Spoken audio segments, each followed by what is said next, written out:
बिस्मिल्लाहिर्रहमानिर्रहीम। अस्सलाम वालेकुम स्टूडेंट्स, केमिस्ट्री ऑलराउंडर के साथ मैं मोहम्मद जमशेद और आज हम क्लास 9 का लेक्चर नंबर 16 करेंगे जिसमें हम रेडिकल को डिस्कस करेंगे। इसको हम क्यों डिस्कस कर रहे हैं, पहले थोड़ी सी जल्दी से मैं आपको पॉइंट बता देता हूँ। हम एलिमेंट का पार्ट 9 कर रहे हैं जो कि एलिमेंट का ऐसे समझ लें लास्ट हिस्सा है, जिसमें हम सिर्फ वैलेंसी को डिस्कस कर चुके हैं। उसके दो पार्ट में वैलेंसी पार्ट 01 और 02 में मैं इसको बता चुका हूँ, जिसे आप जनरली फिक्स वैलेंसी भी बोलते हैं, क्योंकि वैलेंसी दो टाइप में कन्वर्ट है। एक सिंपल वैलेंसी हम उसको बोल देते हैं, दूसरे हमारे पास क्या होते हैं, वेरिएबल वैलेंसी होती है। तो वेरिएबल वैलेंसी को भी हमने डिस्कस नहीं किया, और क्योंकि वेरिएबल वैलेंसी को समझने के लिए पहले रेडिकल का जानना बहुत ज़रूरी है, तो इस वजह से इस वीडियो में हम सिर्फ़ और सिर्फ रेडिकल को समझेंगे, इसके बारे में पढ़ेंगे, ताकि जो हमारा नेक्स्ट लेक्चर वेरिएबल वैलेंसी के ऊपर है हम उसे आसानी से उसको समझ सकें। इस वजह से रेडिकल को जानना बहुत ज़रूरी है। तो अब हमारे पास जो कि लास्ट वीडियोस में मैंने आपको चंद एक एलिमेंट्स जो थे उनकी वैलेंसी की ट्रिक भी बताई थी कि आपने इसको किस तरीके से, जो पहले 20 एलिमेंट्स उनकी मैंने ट्रिक बताई थी कि आप पहले 20 एलिमेंट की वैलेंसी को आपने कैसे याद रखना है। उन पहले 20 एलिमेंट के अलावा ये 7 से 8 एलिमेंट और हैं, इनकी वैलेंसी भी मैंने यहाँ पर लिख दी है। वो 20 एलिमेंट की वैलेंसी और इन 8 एलिमेंट्स की वैलेंसी, इनको ये जो 27 से 28 एलिमेंट बढ़ रहे हैं, इनकी वैलेंसी को अपने फिंगर टिप्स के ऊपर याद रखना है। क्यों याद रखना है? क्योंकि इनका इस्तेमाल बहुत ज़्यादा है, ये बार बार इस्तेमाल होंगे, इसी वजह से आपको पहले आना चाहिए। इस वजह से, और इनकी वैलेंसी आपको रेडिकल में भी हेल्प आउट करेगी, जो भी लेक्चर में साबित हो जाएगा। तो मैं जल्दी से बता देता हूँ, वो 20 एलिमेंट की वैलेंसी ट्रिक के साथ मैंने बताई थी, आपने उनको अच्छे तरीके से याद रखना है। और इन 8 एलिमेंट्स के बारे में बता देता हूँ। बैरियम की BA कितनी होती है, इसकी वैलेंसी 2 होती है, याद रखना है। जिंक की Zn सैम्पल है, इसकी वैलेंसी 2 है। मरकरी Hg सैम्पल है, इसकी वैलेंसी 2 होती है। सिल्वर की Ag उसकी वैलेंसी 1 है। क्रोमियम की Cr उसकी वैलेंसी कितनी है, 3 है। ब्रोमीन की Br उसकी वैलेंसी 1 है। आयोडीन की I सैम्पल है, उसकी वैलेंसी 1 है। और आर्सेनिक As उसकी कितनी है, हमारे पास 3 वैलेंसी होती है।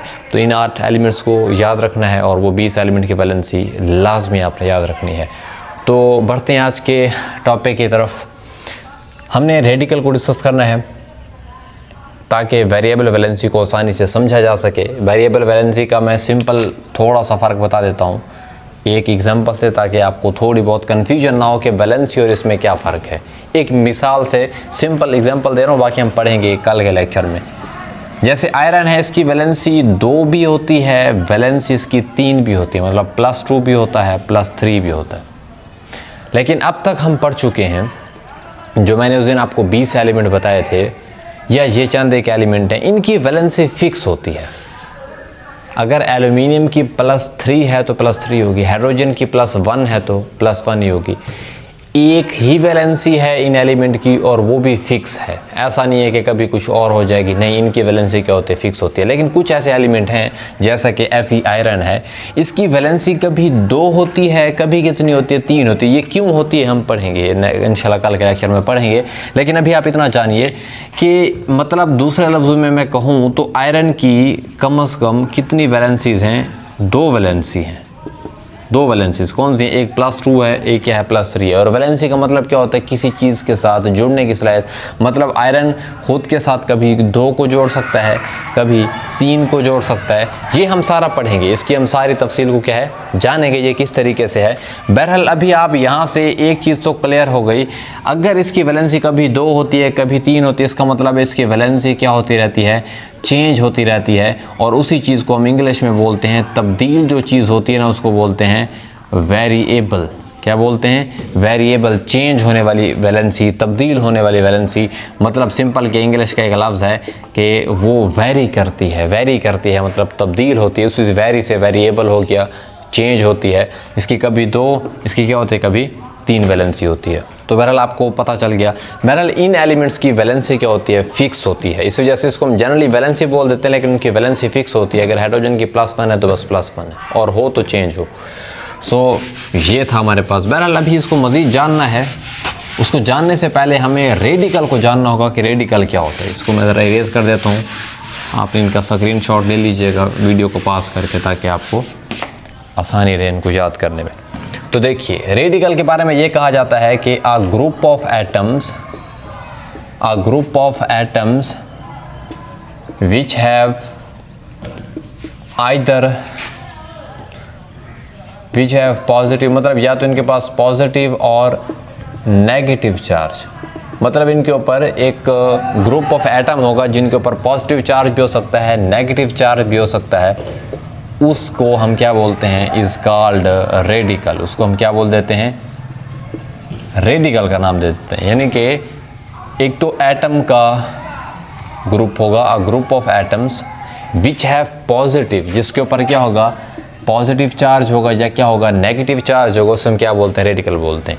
तो दिखने में तो यही नज़र आ रहा है, इसकी सिंपल दो कंडीशन है, एक तो ग्रुप ऑफ एटम होना चाहिए, ग्रुप ऑफ एटम होना चाहिए, दूसरा इनके ऊपर क्या होना चाहिए, चार्ज होना चाहिए। वो कैद नहीं है, वो पॉजिटिव चार्ज हो या नेगेटिव चार्ज हो, कोई भी होना चाहिए। अब हम इसको एग्जांपल से डिस्कस कर लेते हैं। जैसा कि मैं आपको बता देता हूँ, यहाँ से इनकी एग्जांपल थोड़ी सी डिस्कस कर लेते हैं। वो ये है, फॉर एग्जांपल आपके पास NH4+ है। पहले तो इसे आप मान लो कि ये क्या, मैं बताता हूँ कैसे, ये एक रेडिकल है। रेडिकल कैसे है, इसकी दो शराइत थी, एक ग्रुप ऑफ एटम, दूसरा इसके ऊपर क्या होना चाहिए, चार्ज होना चाहिए। पहले तो इसके ग्रुप ऑफ एटम देखो, बाकी है सही, इसमें एक आपके पास नाइट्रोजन है और 4 आपके पास क्या है, हाइड्रोजन है। तो सिंपल एक तो नहीं है, ग्रुप हो गया, तो एक नाइट्रोजन 4 हाइड्रोजन जब मिल जाते हैं तो तब जाके NH4 बनता है ना। तो एक नाइट्रोजन का एटम है, 4 हाइड्रोजन के एटम है, जब ये सारे मिलते हैं तो एक क्या बन जाता है, ग्रुप बन जाता है, जो कि क्या है आपके पास, ये वाला एक ग्रुप ऑफ एटम इकट्ठा हो गया। पहली बात पूरी, उसके ऊपर कोई ना कोई चार्ज होना चाहिए, वो पॉजिटिव होना चाहिए या क्या होना चाहिए, नेगेटिव। तो ये आपके पास पॉजिटिव चार्ज है, इसका मतलब है हम इसको रेडिकल कह सकते हैं, क्योंकि ये दोनों बातों को क्या कर रहा है, सेटिस्फाई कर रहा है।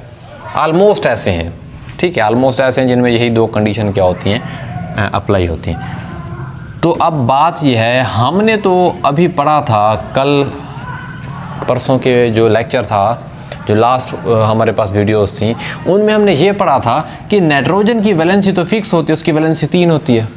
अच्छा, हाइड्रोजन की वैलेंसी हमने पढ़ी थी, उसकी वैलेंसी क्या होती है, फिक्स होती है, उसकी क्या होती है, 1 होती है। ये तो फिक्स वैलेंसी थी जो हमने पढ़ा है। मैंने पहले 20 एलिमेंट का बताया था ट्रिक के साथ, ये पहले 20 एलिमेंट में आते हैं, ये पहले नंबर पर है, ये 7वें नंबर पर है। तो ये यही तो फ़ायदा होता है, जो मैंने आपको बताया था एलिमेंट्स को याद करने के लिए, रिमेंबर करवाने के लिए, अब यही फ़ायदा होता है।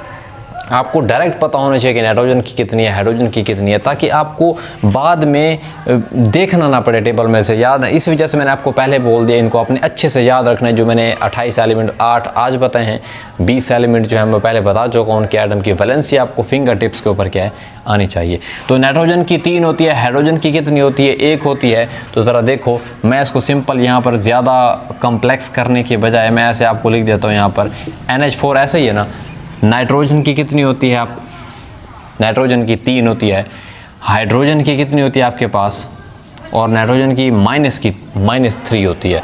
अच्छा, एक हाइड्रोजन की जमा 1 होती है, इसकी जमा 1 होती है, इसकी -3 होती है, ठीक है, इसकी जमा 1 होती है, इसकी क्या होती है, -3 होती है। तो जब अगर हम देखें एक हाइड्रोजन का जमा 1 होता है, तो 4 हाइड्रोजन का मल्टीप्लाई 4 करेंगे, इसका मतलब है कितनी होगी, +4 होगी। तो दूसरे लफ्ज़ों में मैं डायरेक्ट यहाँ लिख देता हूँ, एक हाइड्रोजन की जमा 1 है तो 4 की कितनी होगी, जमा 4। इन सब का रिज़ल्ट क्या होगा, -3 + 4 कितना आएगा, +1। तो इसका मतलब है इस पूरे ग्रुप की जो हमारे पास वैलेंसी है वो कितनी, खाली प्लस लिख दो तो भी ठीक है, उसके साथ 1 लिख दो तो भी ठीक है, लेकिन अक्सर 1 जो है वो लिखा नहीं जाता। जहाँ 1 प्लस लिखा हो समझ जाना कि वो क्या है, वो 1 ही है आपके पास। तो देखो, ये असल में वैलेंसी जो एक रेडिकल की बनती है, ये रेडिकल की वैलेंसी दरअसल उन्हीं अंदर वाले एटम का एक नेट चार्ज है, मतलब उनका हिसाब किताब करके जो बचता है वही उसकी क्या होती है, वैलेंसी होती है, वो इसकी क्या होती है, वैलेंसी होती है। तो एक रेडिकल की जो वैलेंसी होती है, असल में उसके अंदर मौजूद एटम का आपस में जो नेट चार्ज है कट कटौती करके जो भी बचता है वही हमारे पास क्या होती है, उसकी वैलेंसी होती है। इस तरीके से एक और एग्जांपल ले लेते हैं, जैसा कि हमारे पास हाइड्रोक्साइड के ऊपर ऐसे -1 लिखा होता है, बात को समझिएगा। अब ये भी एक रेडिकल है, एक से तो ज़्यादा है ना, कैसे रेडिकल है? इसमें एक तो आपके पास ऑक्सीजन एटम मौजूद है, दूसरा उसके साथ कौन सा एटम मौजूद है? हाइड्रोजन एटम है। तो बात क्लियर होगी, ग्रुप तो है ना, चाहे दो का भी है, तो ये दो का क्या होगा, दो इकट्ठे हुए तो ये ग्रुप ऑफ एटम बन गया, ठीक है।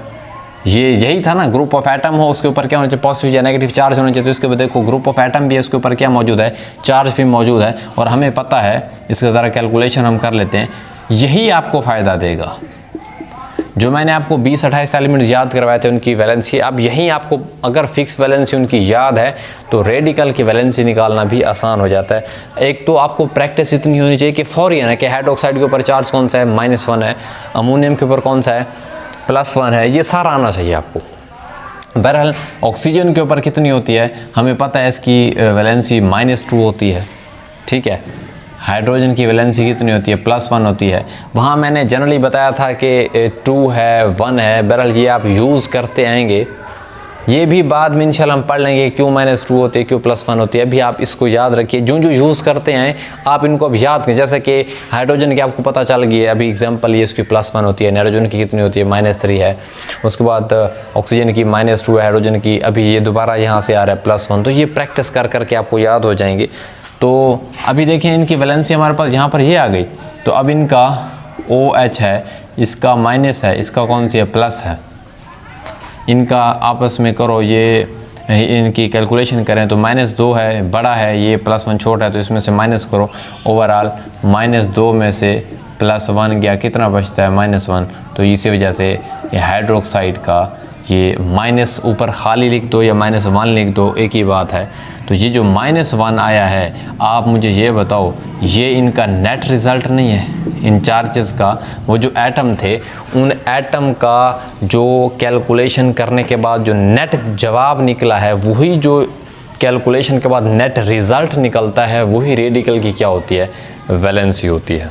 तो आई होप आपको यहाँ पर किसी भी तरह की कोई कन्फ्यूजन नहीं होगी। आपको एक बात तो यहाँ से क्लियर हो चुकी होगी कि जो भी रेडिकल के ऊपर चार्ज होता है, वो असल में उसके अंदर एटम, जो मौजूद एटम होते हैं, उनकी कैलकुलेशन और उनका जो हिसाब किताब हम कैलकुलेशन करते हैं, उसका जो भी रिज़ल्ट, नेट रिज़ल्ट एंड पर हमें हासिल होता है, वही उसकी क्या होती है, चार्ज जो हासिल होता है, वही उसकी क्या होती है, वैलेंसी कहलाती है। तो रेडिकल की वैलेंसी, एक तो आपको प्रैक्टिस इतनी होनी चाहिए कि फौरी पता होना चाहिए कि अमोनियम की +1 होती है, हाइड्रोजन इसकी हाइड्रोक्साइड की -1 होती है। लेकिन अगर आपको भूल भी जाए तो इस तरीके से आप उनको क्या कर सकते हो, आप कैलकुलेट करके बता सकते हो। तो आई होप आपको इस एग्जाम्पल से कम ये बात तो क्लियर हो गई कि रेडिकल ग्रुप ऑफ एटम होते हैं, उसके ऊपर पॉजिटिव या नेगेटिव चार्ज होता है, और रेडिकल को जो चार्ज होता है असल में उन एटम्स के नेट रिज़ल्ट का क्या होता है, नतीजा होता है। तो फाइनली स्टूडेंट्स, अब हम इनकी क्या कर लेते हैं, एग्जाम्पल डिस्कस कर लेते हैं, ताकि हमें इसके थोड़ी सी जो है मज़ीद प्रैक्टिस हो जाए और जितने भी डाउट हैं हमारे क्लियर हो जाए। देखिए स्टूडेंट्स, हमारे पास जैसा कि सल्फेट है, ये तो आपको इन रेडिकल की शेप इस तरीके से नज़र आएगी, देख रहे हैं। मतलब एक तो ग्रुप ऑफ एटम होगा, आपको पता चल चुका है, और उनके ऊपर कोई ना कोई क्या मौजूद होगा, चार्ज मौजूद होगा। ये हमारे पास क्या होते हैं, रेडिकल मशहूर जो है इनको जाना जाता है। सल्फेट हमारे पास होते हैं SO4, उसके ऊपर -2 होता है। याद रखना, रेडिकल की सबसे बड़ी बात यह है, जो भी उनके ऊपर पॉजिटिव या नेगेटिव चार्ज मौजूद होगा, वही उनकी एक तो कन्फर्म बात समझ लें क्या होगी, वैलेंसी होगी। तो मतलब रेडिकल की जो वैलेंसी होती है, वो उसके ऊपर मौजूद पॉजिटिव और नेगेटिव चार्ज की वजह से होती है। वो पॉजिटिव और नेगेटिव चार्ज कैसे आता है, ये भी मैंने आपको कैलकुलेट करने का तरीका समझा दिया। तो अब हम जल्दी से इसको थोड़ा सा समझ लेते हैं। लाजमी नहीं है कि हर एक का कैलकुलेट हो, क्योंकि इसमें और भी काफ़ी सारी वजूहात होती हैं, लेकिन तकरीबन रेडिकल का चार्ज आप आसानी से क्या कर सकते हो, कैलकुलेट कर सकते हो। जिनका कैलकुलेट नहीं होता, आप उनको वैसे याद रख लीजिए। उनकी और भी वजूहात हैं, जब आप हायर क्लासेस में 11-12 में आएंगे तो आपको उनका पता चल जाएगा कि इनका ऐसा क्यों है। बहरहाल मैं यहाँ ज़्यादा वजाहत नहीं देना चाहता। देखिए सल्फेट SO4 माइनस क्या होता है, 2 उसके ऊपर चार्ज है। पहली बात तो ये है, ठीक है, अगर 2 चार्ज है, -2, तो वैलेंसी बोलेंगे इसकी सिंपल क्या है, 2 है। वैलेंसी बताते वक्त हमने ये नहीं कहना है कि इसका -2 वैलेंसी है या +2 वैलेंसी है, बल्कि ये तो ऊपर चार्ज मौजूद है। जो चार्ज के साथ नंबर मौजूद होता है वही वैलेंसी। जैसे कि सल्फेट की वैलेंसी -2 है ना, ऊपर लिखा हुआ है चार्ज है, तो इसकी वैलेंसी कितनी होगी, 2। जैसा कि नाइट्राइट का -1 लिखा हुआ है, इसका मतलब नाइट्राइट की वैलेंसी कितनी है, 1 है। समझ आ रही है। तो वैलेंसी बोलते वक्त सिंपल नंबर बोलना है कि वैलेंसी कितनी है, ये इनके ऊपर क्या मौजूद है, चार्ज है। बहरहाल मैं आप इनको जो कैलकुलेट हो जाते हैं उनका साथ साथ बता देता हूँ ताकि आपको याद रखने में रट्टा ना लगाना पड़े। वो आपने लाजमी याद रखनी है फिक्स वैलेंसी। अगर फिक्स वैलेंसी आती है तो रेडिकल वैलेंसी तकरीबन अक्सर की कैलकुलेट हो जाती है। जैसा कि एक ऑक्सीजन की कितनी होती है, ज़रा दिमाग यहीं यूज़ करते हैं। एक ऑक्सीजन की होती है -2, तो 4 ऑक्सीजन की कितनी हो जाएगी, -8। बात को समझिएगा। एक सल्फ़र की आपको याद रख लें, ये बार बार यूज़ होगी। एक सल्फ़र की कितनी होती है, +6 होती है। कितनी होती है, +6 होती है। एक ऑक्सीजन की -2 होती है और 4 हैं तो -2, ज़रा अब 4 मैं डायरेक्ट लिख रहा हूँ यहाँ पर, तो कितनी हो जाएगी, 8। ये आपको पता होना चाहिए, मैथमेटिकल है ये, आसान सा है। तो अब इनका नेट रिज़ल्ट कितना है, बड़ा जो है वैल्यू वो -8 है, छोटी कितनी है, +6 है, तो नेट रिज़ल्ट कितना है, -2 हमारे पास क्या है, इसकी वैल्यू आ रही है। तो इसी वजह से इसका -2 इस तरीके से ऊपर है। इस वजह से इसकी वैलेंसी कितनी है, 2। इस तरीके से जो सल्फाइट होता है, एक तो याद रखें स्टूडेंट, अहम बात है, जो 8 पे ख़त्म हो रहा होगा, इसका मतलब है एक तो उस एलिमेंट के साथ, जैसे कि सल्फेट में सल्फ़र का S और 8 आ जाए या 8 आ जाए, समझ जाना ऑक्सीजन लाजमी होगी उनके साथ। पहली बात तो ये है, जो भी एलिमेंट के साथ, जैसे कि सल्फेट है, सल आ रहा है मतलब सल्फ़र है, और 8 आ जाए या 8 आ जाए, समझ जाना उसके साथ क्या मौजूद है, ऑक्सीजन लाजमी मौजूद है। पर फ़र्क कैसे पता चलेगा कि 8 वाला कौन सा है, 8 वाला कौन सा है। 8 से 8 की वैलेंसी जो ऑक्सीजन है एक कम होती है। जैसा कि सल्फेट में S के साथ कितने, SO4 है, और सल्फाइड के साथ क्या है, SO3 है। ये 4 है, ये कितनी है, 3 है। इससे इसकी एक वैलेंसी क्या है आपके पास, कम है, मतलब थोड़ी है। तो बहरहाल इनकी वैलेंसी दोनों की सेम रहेगी। इसकी वजह ये, आप ये मत समझिएगा, इसको कैलकुलेट करें। जैसा कि ऑक्सीजन की तो -1 होती है, ये 3 है, तो -6, सल्फ़र की इतनी होती है, -6, और ये इस तरीके से हो जाएगा +6 और -6, ये तो 0 हो जाएगा। इस तरीके से ये नहीं होगा। क्यों? क्योंकि असल में ये स्टूडेंट, जैसा कि SO4 की वैलेंसी हमारे पास कितनी निकले, 2 निकले, तो सल्फाइड की वैलेंसी भी 2 ही होती है। इसकी ऐसा नहीं है कि इसकी वैलेंसी 0, 6 इसका चार्ज है और एक ऑक्सीजन का -2 होता तो -6 और जमा का 6, 0 नहीं। असल में ये जो सल्फाइड है ये इस सल्फेट से बना है, मतलब उससे ओरिजिनेट हुआ है। तो ये खुद इसका जो मेन हेड था वो कौन था, सल्फेट था। ये असल में इसी से बन रहा है, तो इसकी जो वैलेंसी है वो सेम सल्फेट की तरह से होगी, क्योंकि ये खुद कोई नई चीज़ नहीं है, बल्कि ये इसी सल्फेट से बना है। सल्फेट से कैसे बना है, सिर्फ एक ऑक्सीजन उसकी कम करने से हमारे पास क्या बन गया है, सल्फाइड। सल्फेट से क्या बन जाता है, सल्फाइड बन जाता है। तो देखिए इसी वजह से इन दोनों की वैलेंसी कितनी है, 2 होती है, और ये SO3 -2 होता है, ये SO4 -2 होता है। इन दोनों में सिर्फ और सिर्फ एक ऑक्सीजन का फ़र्क होता है। जो 8 वाला होगा उसकी एक ऑक्सीजन कम होगी, और 8 वाले की एक ऑक्सीजन क्या होगी आपके पास, ज़्यादा होगी, ये याद रखना है। और इन दोनों का चार्ज आलमोस्ट क्या होता है, सेम ही होता है। क्योंकि जो 8 होता है ये तो बताते खुद है, जो 8 वाला बनता है ना वो इसी 8 वाले से ही क्या होता है, बनता है। तो ये थोड़ी सी ट्रिक्स है, इनको जहन में रखें ताकि आपको फिर रट्टा ना लगाना पड़े, थोड़ा समझ के साथ आपको आसानी से याद रहे। इसी तरीके से मिलते जुलते एग्जाम्पल देख लेते हैं। नाइट्रेट है, देखें नाइट्रेट, देखिए नाम से पता चलता है नाइट्रेट। नाइट्रेट का मतलब यहाँ ये नाइट्रोजन को शो कर रहा है। 8 का मतलब है होगा तो नाइट्रोजन, मगर उसके साथ क्या होगी, ऑक्सीजन भी मौजूद होगी। तो आपके पास NO3- है। अब NO3- के साथ अगर हम देखें तो इसकी वैलेंसी यहाँ पर कितनी है, ऊपर -1 है, एक ही है, तो वैलेंसी इसकी एक ही शो है, हो रही है। क्योंकि चार्ज मैंने बोला था ना, जो भी पॉजिटिव नेगेटिव चार्ज होता है वही उसकी क्या होती है, वैलेंसी होती है। तो -1 है इसकी वैलेंसी, तो कन्फर्म है एक ही है। क्या है, वैलेंसी क्या है, एक ही है। तो अगर हम इनको कैलकुलेट करना चाहें, देखिए मैंने आपको ऑलरेडी बोला है कुछ कैलकुलेट हो जाते हैं, कुछ नहीं होते, क्योंकि एक दूसरे से क्या होते हैं, ओरिजिनेट हो रहे होते हैं। बहरहाल आपको एक अंदाज़ा हो जाता है कि नाइट्रेट और आइट में एक ऑक्सीजन का फ़र्क है। जैसे कि नाइट्रेट में NO3 है और नाइट्राइट में NO2 है, सिर्फ एक ऑक्सीजन क्या हो, ये कम हुआ। इसका मतलब है नाइट्रेट और नाइट्राइट की दोनों की वैलेंसी कितनी होती है, एक होती है। तो कैलकुलेट करने के लिए आप इसको चलो याद रख सकते हैं। यहाँ से आपको अगर नाइट्राइट का पता चल, नाइट्रेट की ऑटोमेटिकली हो जाती है, क्योंकि मैंने आपको बोला है ना कि कुछ और भी वजूहात होती हैं। आप इंशाल्लाह जब हायर क्लासेस में आएंगे आपको समझाया जाएगा कि ये किस तरीके से इनकी कैलकुलेट होती है, क्योंकि बाज़ ऐसे भी हैं जिनकी वैलेंसियाँ डबल ट्रिपल होती हैं, तो इसी लिहाज से। तो अगर हम जैसे कि नाइट्रेट O2 को देखें तो एक ऑक्सीजन का -2 होता है, तो 2 ऑक्सीजन है तो कितना हो जाएगा -4, और एक नाइट्रोजन का कितना होता है 3, तो ओवरऑल कितना निकलेगा -1। ये वही -1 है, और -1 तो चार्ज है लेकिन वैलेंसी कितनी है 1 है। तो बहरहाल आप नाइट्राइट से कर सकते हैं। अभी यही वाला जो है नाइट्रेट से कैलकुलेट नहीं हो रहा, क्योंकि ऑक्सीजन की 3 का क्या है -6 होगा, तो नाइट्रेट ये 3 है, तो यहाँ पर तो 3 आना चाहिए। इसी लिहाज से आपको ये थोड़ा बहुत याद रखना चाहिए। ये मैं सिर्फ एक्सप्लेन इस वजह से कर रहा हूँ ताकि आपको कुछ का पता चल सके, आसानी के साथ आप इनका चार्ज जो है वो याद रख सकें। अदरवाइज़ आपको मुख्तलिफ टीचर जो हैं वो वैसे ही याद करवा देते हैं कि इनका आप चार्ज क्या है याद रख लो। ये जो थोड़ी बहुत कन्फ्यूजन है इंशाल्लाह हायर क्लासेस में आपकी ये क्लियर हो जाएंगी। अभी आप ऐसे ही इनको याद रखें, ऑलमोस्ट कैलकुलेट होते हैं, ऑलमोस्ट। जैसे कि आपको इसका पता चल गया, ये भी पता चल गया कि नाइट्रेट 8 वाले दोनों की ऑलमोस्ट क्या होती है वैलेंसी एक जैसी होती है, ठीक है, उनका चार्ज एक जैसा होता है। इसी तरह से आप देखें, ये बहुत आसान सी ट्रिक है। अच्छा, फास्फेट है और क्या है ये 8 है, पीछे क्या है फास्फे, मतलब फास्फे से पता चल रहा है कि ये फास्फोरस है। फास्फोरस के लिए क्या होता है P सिंबल होता है, 8 है, इसका मतलब है फास्फोरस के साथ P के साथ ऑक्सीजन होगी। देखिए बहुत कुछ पता चल रहा है। अच्छा, फास्फेट PO4 होता है, और उसके ऊपर चार्ज कौन सा होता है आपके पास -3 है।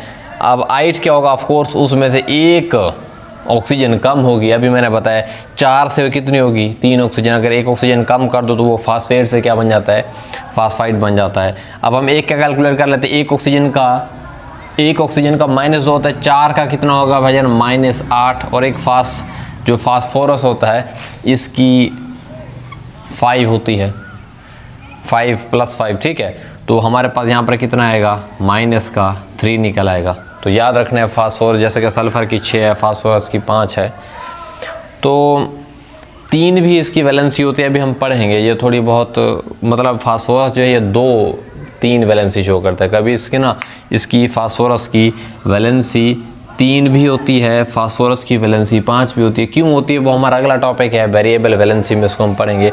बहरहाल अभी आप यहाँ पर इसकी 5 वैलेंसी को ध्यान में रखें कि ऑक्सीजन 1 का -2, 4 का कितना हो जाएगा -8, और फास्फोरस का 5, तो ओवरऑल जवाब कितना 3। आपको वैसे मेरी बात सुने, ये तो मैं इस वजह से बता रहा हूँ क्योंकि आप न्यू कमर हैं, आपको अभी नहीं पता कि इनका चार्ज क्या है, आपको थोड़ा याद रखने में मुश्किल होगी, तो आपको डायरेक्ट पता होना चाहिए। प्रैक्टिस इतनी हो जानी चाहिए कि PO4 का क्या होता है -3 होता है, उसके बाद फास्फाइड का भी क्या होता है PO3 का -3 होता है। इस तरीके से फौरी आपको आना चाहिए। तो बहरहाल आपने इसको इस तरीके से याद रखना है जैसा कि ये है।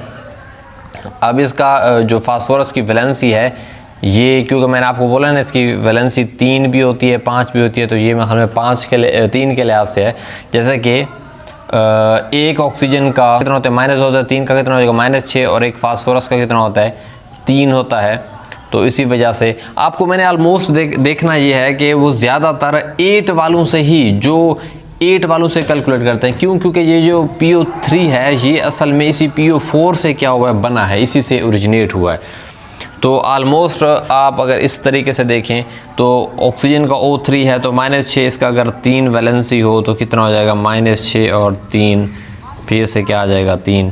तो इस तरीके से भी आप इसको याद रख सकते हैं। लेकिन मेरी बात एक बात और से सुन लें, असल में जो ओरिजिनेट होते हैं उनकी वैलेंसी ऑलमोस्ट क्या होती है सेम होती है। आप इसको ज़रा याद रख लें अच्छे तरीके से। जैसे कि अगर आपको फास्फेट का पता है -3 तो ऑलमोस्ट PO3, क्योंकि ये इसी से बना है, इनकी वैलेंसी और चार्ज क्या रहता है सेम रहता है। तो ये इस लिहाज से आपने इसको याद रखना है।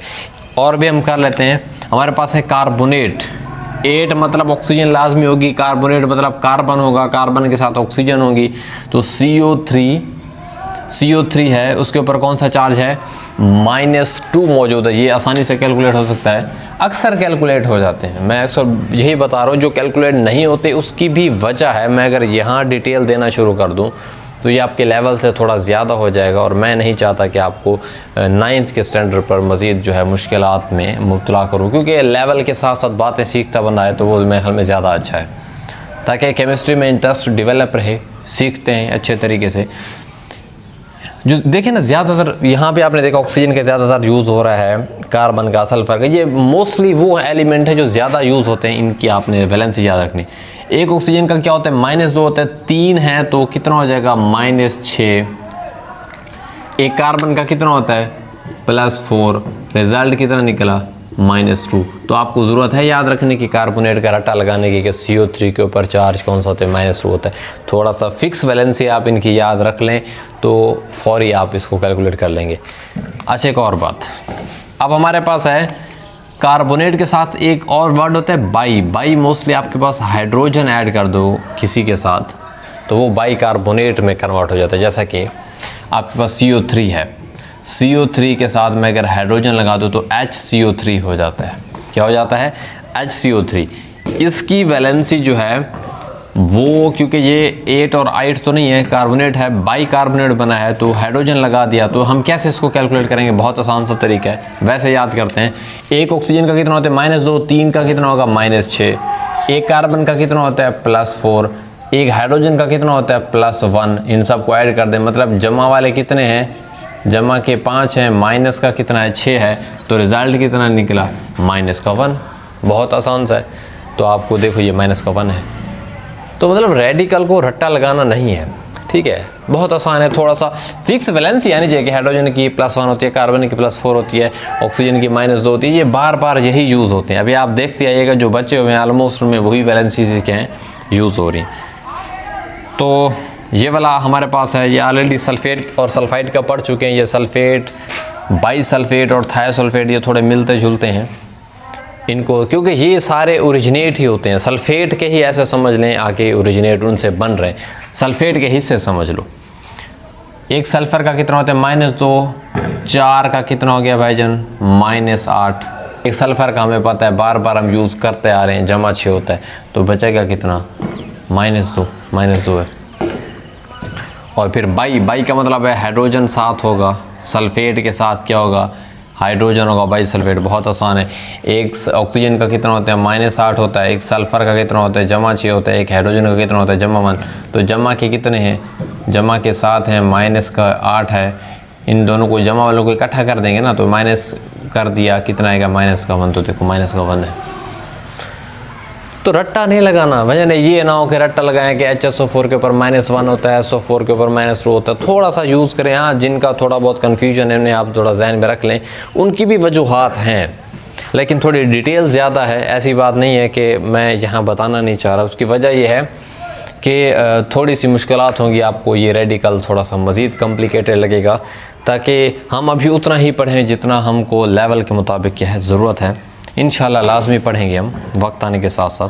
तो हम इसके बाद थायोसल्फेट को देख लेते हैं।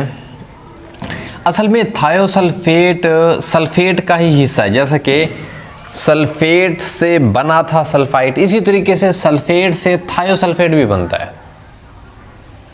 ये तो ऐड हुआ ना, इसमें फ़र्क है, थोड़ा बहुत इसमें फ़र्क है, ये इसमें कुछ ऐड किया है, लेकिन ये इससे बना है। कैसे बना देखो, SO4 में हो क्या रहा है, एक ऑक्सीजन कम कर दी, एक सल्फर बढ़ा दिया। देखो 4 से ऑक्सीजन कितनी कर दी 3, सल्फर 1 से कितना कर दिया 2। तो असल में वही है, थोड़ा चेंज हमने उसको किया है, लेकिन वो बन किससे रहा है, इसी सल्फेट से ही ओरिजिनेट हो रहा है। लेकिन इसमें ऐसा नहीं था, सल्फेट के साथ कोई ऐसा चेंज नहीं किया, बल्कि डायरेक्ट हमने एक हाइड्रोजन लगा दिया। तो इसकी कैलकुलेशन जो है डायरेक्ट आपको वैसे शायद सामने ना आए, क्योंकि एक ऑक्सीजन का कितना होता है -2 होता है, 3 का कितना हो जाएगा -6, एक सल्फर का कितना होता है, 1 का जमा 6 होता है, 2 का कितना होगा जमा 12। तो समथिंग कुछ +6 आ रहा है, जो कि इसका चार्ज नहीं शो हो रहा। क्यों? क्योंकि इसकी भी एक वजह है, इसका चार्ज ऐसा क्यों है हम पढ़ेंगे इंशाल्लाह हायर क्लासेस में। लेकिन आप इतना जानिए कि S2O3 आपके पास और ये -2 है, ये ओरिजिनेट सल्फेट से हो रहा है, सल्फेट से ओरिजिनेट थायोसल्फेट है, इसी वजह से ये कौन सा इसके ऊपर -2 है। सेम वैलेंसी सल्फेट की और थायोसल्फेट की सेम है, क्योंकि ये उससे क्या हो रहा है बन रहा है। जैसा कि सल्फेट की और सल्फाइड की सेम थी, क्योंकि सल्फाइड इसी सल्फेट से क्या था बना था, जैसे कि नाइट्राइट इसी नाइट्रेट से क्या था बना था, सेम वैलेंसी। कुछ समझ आ रहा है जहन में? आई होप आपको कुछ ना कुछ यहाँ तक जो है कंसेप्ट क्लियर हो चुका होगा। ये सारे रेडिकल आपकी बुक में भी दिए गए हैं। अच्छा, रेडिकल कुछ इस तरीके से भी हो सकते हैं, ये बहुत अहम है, ये थोड़ा सा एक्सेप्शन में आ जाता है, ये आपकी बुक की टेबल में मौजूद है। हमने तो ये पढ़ा था ना कि ग्रुप ऑफ एटम होगा, उसके ऊपर पॉजिटिव और नेगेटिव चार्ज होगा, तो उसे हम क्या बोलते हैं, रेडिकल बोल देते हैं। लेकिन यहाँ पर नाइट्राइट तो सिर्फ एक नाइट्रोजन है, दिख रहा है यहाँ पर, इसके साथ तो कोई और एटम तो है नहीं, जैसे कि सल्फर के साथ ऑक्सीजन है, यहाँ तो देखो ऑक्सीजन भी है, सल्फर भी है, हाइड्रोजन भी है, ऑक्सीजन के साथ क्या है, मतलब काफ़ी सारे एटम है। यहाँ तो एक ही नाइट्रोजन दिख रहा है, ये बात तो समझ नहीं आ रही कि ग्रुप ऑफ एटम तो है नहीं ये। फिर इसके ऊपर चार्ज ये ठीक है मौजूद है कि पॉजिटिव नेगेटिव चार्ज, एक कंडीशन है दूसरी कंडीशन नहीं है। तो देखो इस तरह के भी जो हैं रेडिकल पाए जाते हैं, ये एक्चुअल में किसी एक रिएक्शन से नतीजे में बनने वाला एक कंपाउंड है, एक नाइट्रोजन का एटम नहीं है। बात को समझिए, हम पढ़ेंगे कि क्या है ये, मतलब काफ़ी सारी चीज़ों का मजमूआ है जिससे ये बन रहा है। तो इस तरह के रेडिकल भी क्या होते हैं, एग्जिस्ट करते हैं, इसको हम क्या बोलते हैं, नाइट्राइड रेडिकल है। तो इसको आप ज़रा याद रखेंगे, ये थोड़ा सा हट के है, क्यों है ये भी इंशाल्लाह हम जो है पढ़ेंगे हायर क्लासेस में। बहरहाल आप इतना याद रखिए, इसका एक रिएक्शन है, हम पढ़ेंगे इंशाल्लाह। ये एक एटम नहीं है, ये एक काफ़ी सारी चीज़ों से मिलकर बना है, नाइट्राइड कंपाउंड है, मतलब एक रिएक्शन के नतीजे में हासिल होने वाला एक कंपाउंड है जिसको बोलते हैं नाइट्राइड। ये सिंपल नाइट्रोजन नहीं है, याद रखना।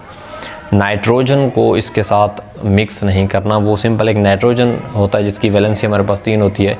ये नाइट्राइड एक किसी कंपाउंड है, मतलब काफ़ी सारी चीज़ों का मजमूआ है जो कि रिएक्शन से हमें क्या होता है हासिल होता है, जिसमें काफ़ी सारे नाइट्रोजन के अपने जो है कंपाउंड मौजूद है। इसको शो इस तरीके से किया जाता है। तो नाइट्राइड भी आपके पास क्या है, एक रेडिकल है जिसके ऊपर कौन सा होता है, -3 चार्ज होता है, क्योंकि नाइट्रोजन की वैलेंसी वैसे भी 3 होती है, तो इसका क्या होता है 3 है। तो आई होप आपको इस पूरे लेक्चर में किसी भी तरह की कोई कन्फ्यूजन नहीं होगी। मैं फिर से आपको जल्दी से समरी बता देता हूँ कि ग्रुप ऑफ एटम होता है, उनके ऊपर जो भी पॉजिटिव और नेगेटिव चार्ज मौजूद होता है वही हमारे पास क्या होता है, उस रेडिकल की वैलेंसी होती है। जैसे कि सल्फेट है, SO4-2 है, तो वो जो -2 है ना, वो तो उसका चार्ज है सल्फेट का। तो जो चार्ज का नंबर है ना 2, हमें ये नहीं कंसर्न कि उसके साथ नफ़ी 2 है या जमा 2, वो अगर वो होगा तो वो तो चार्ज बन जाएगा ना। वो जो नंबर मौजूद है ना वही उसकी क्या होती है वैलेंसी। जैसे सल्फेट की SO4-2 है, तो वो जो 2 मौजूद है ना वही उसकी क्या है वैलेंसी है। जैसे कि सल्फाइट है, नाइट्रेट है, NO3-1 है, ठीक है, या माइनस है, तो उसके ऊपर -1 जो मौजूद है वही 1 उसकी क्या है वैलेंसी है। तो इनकी एक तो वैलेंसी आपने उनके चार्ज से ज़ाहिर करनी है, और ये ग्रुप ऑफ एटम होता है। और दूसरी बात, ये जो इनके ऊपर चार्ज होता है वो मोस्टली उनके अंदर एटम की जो वैलेंसीज होती हैं उनका हिसाब किताब, मतलब उनका जो कटौती करके उनका जो नेट चार्ज होता है, मतलब इनकी कैलकुलेशन करने के बाद जो चार्ज होता है वो उनका चार्ज होता है। ऐसे नहीं है कि बस हमने ऐसे लिख दिया कि सल्फेट के ऊपर -2 होता है, या कार्बोनेट के ऊपर ऐसे लिख दिया कि उसके ऊपर -2 चार्ज होता है, ऐसा नहीं होता। बल्कि ये पूरी एक कैलकुलेशन करने के बाद इसके ऊपर क्या होता है, हमें रिज़ल्ट मिलता है।